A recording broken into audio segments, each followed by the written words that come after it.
अस्सलाम वालेकुम व्यूवर्स, कैसे हैं आप। उम्मीद है कि आप खैरियत से होंगे। आज की इस क्लास के अंदर हम फ्यूचर सिंपल टेंस के पैसिव वॉइसेस डिस्कस कर लेंगे। वो तमाम व्यूवर्स जिन्होंने अभी तक चैनल सब्सक्राइब नहीं किया है, आप चैनल सब्सक्राइब करें ताकि हर नया लेक्चर आपको आसानी से मिल सकें।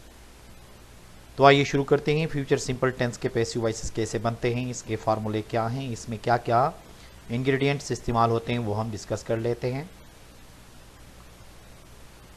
फ्यूचर सिंपल टेंस के जो एक्टिव वॉइस हैं उसका फार्मूला कुछ इस तरह से बनता है। Subject plus will plus verb first form plus object. जैसे कि आपको पता है कि फ्यूचर सिंपल के अंदर वर्ब की फर्स्ट फॉर्म इस्तेमाल होती है और इसका जो हेल्पिंग वर्ब है वो विल है।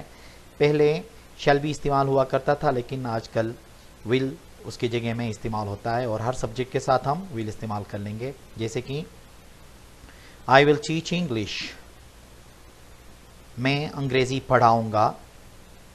अब इसका पैसिव का फार्मूला कुछ इस तरह से बनेगा। Object plus will be plus verb third form plus by plus object. जैसे कि आपको पता है कि पैसिव बनाने के लिए फ्यूचर सिंपल में हम विल बी का इस्तेमाल करते हैं, या हम ये कह सकते हैं कि फ्यूचर सिंपल का एक्टिव वॉइस को जब हम पैसिव बनाते हैं तो उसके लिए हम फ्यूचर प्रोग्रेसिव से विल बी को उधार लेते हैं।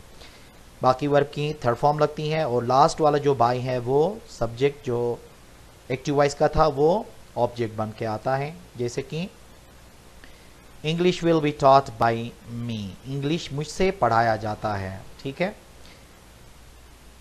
नेगेटिव का फार्मूला कुछ इस तरह से बनेगा। Subject plus will not plus verb first form plus object. ये एक्टिव वॉइस का फार्मूला है।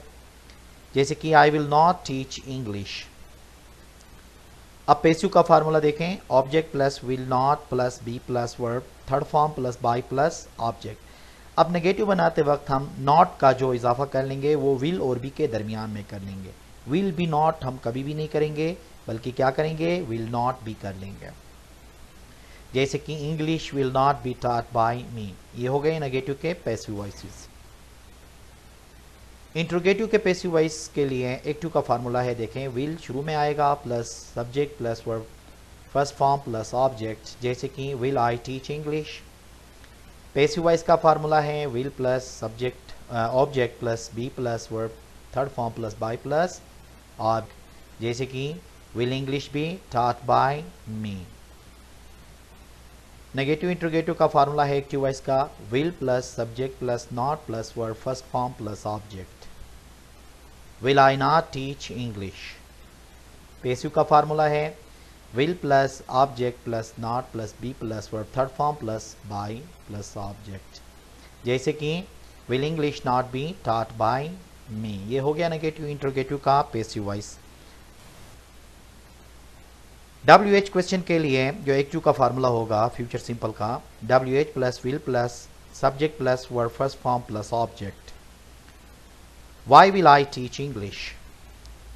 पैसिव का फार्मूला है WH plus will plus object plus be plus verb third form plus by plus object. जैसे कि Why will English be taught by me? ये हो गए WH क्वेश्चन का पैसिव वॉइस। अब हम थोड़ा प्रैक्टिस कर लेते हैं इसका। एक्टिव वॉइस से you will sing a song, a song will be sung by you। Active voice से he will not repair car। Passive है car will not be repaired by him। Active voice will she cook food। Passive voice से will food be cooked by her। Active voice से why will he speak English।